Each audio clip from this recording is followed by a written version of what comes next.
This is the steering wheel lock. You can see the size of it here. This is on a Ford. You can install this a couple different ways. Basically, you know, the way it goes on mine is like this, and then you turn the key and then it's locked on there. So this ain't going anywhere.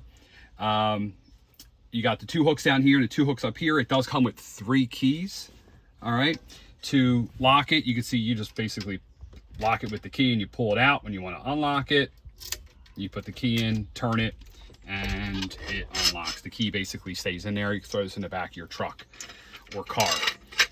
It goes pretty wide. I think it's like up to 16 inches, and it goes in pretty small, you know, to get into different ways. But you can see here, this is pretty adjustable, you know, probably for the steering wheel the way that I have mine. This is probably the best way.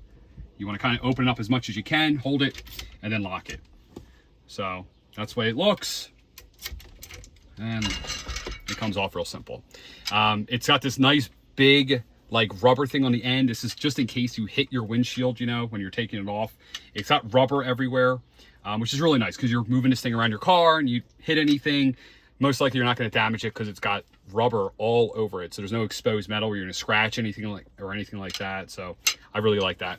Yeah, check it out.